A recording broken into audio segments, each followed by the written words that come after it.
Hi guys, good morning. Ipiplex ko ang aking vitamins for today guys. Hindi tayo umiinom ng mga vitamins. So ito ang ating pampalakas dahil sa winter dito guys. Ayan.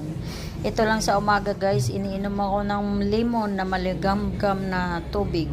Kalahati lang guys. Kalating lemon, ipipresh mo tapos lagyan mo ng isang basong tubig.